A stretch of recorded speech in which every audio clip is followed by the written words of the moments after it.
wajah-Mu dan berseru. Benarkah ada orang yang Tuhan ciptakan untuk mengalami nasib yang buruk?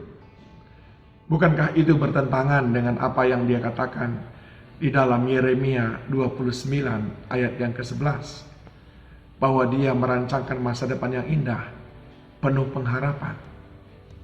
Bukankah di Taman Eden, Adam dan Hawa lah yang membuat nasibnya menjadi berbeda dari apa yang Tuhan rancangkan? Tuhan merancangkan mereka untuk berkuasa. Tetapi ketika mereka membuat pilihan yang salah dalam memakan buah dari pohon, maka saat itulah keadaan mereka menjadi berubah. Kekasih Tuhan, kita tidak boleh terburu-buru mengatakan, nasibku jelek, takdirku seperti ini. Dari sejak semula, Tuhan sudah menciptakan kita dengan berbagai macam potensi yang ada pada kita, sehingga kita bisa membuat pilihan-pilihan mana yang berkenan bagi Tuhan, yang pada akhirnya akan memberikan kita kehidupan seperti yang Tuhan janjikan. Ini dicatat dalam kitab Ulangan pasal yang ke-30 ayat 19 dan 20. Aku memanggil langit dan bumi menjadi saksi terhadap kamu pada hari ini. Kepadamu kuperhadapkan kehidupan dan kematian, berkat dan kutuk.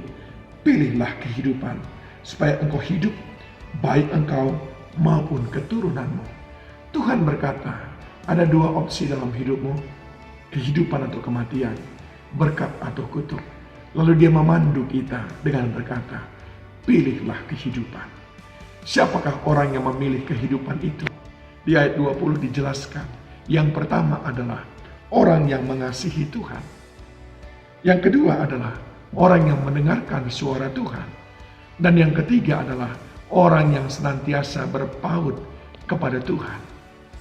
Orang yang mengasihi Tuhan adalah orang yang memilih kehidupan.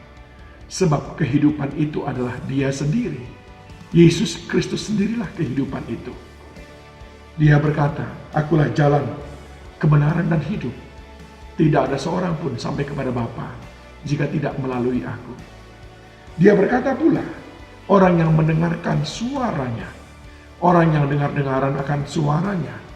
Sebab ketika kita mendengar suaranya, kita dapat mengerti kemana langkah-langkah kita dipimpin olehnya.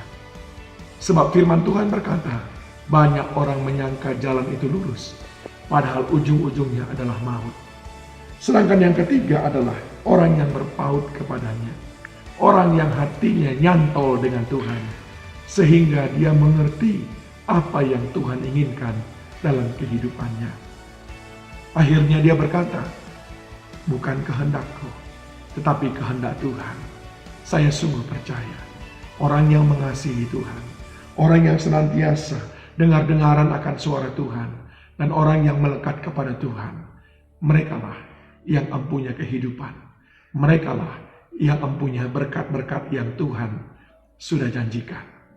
Kepadamu Tuhan perhadapkan kehidupan atau kematian, berkat ataupun kutuk. Saudaraku, pilihlah kehidupan, pilihlah berkat dengan mengasihi Dia, dengan dengar-dengaran akan suaranya, dan dengan berpaut senantiasa kepadanya.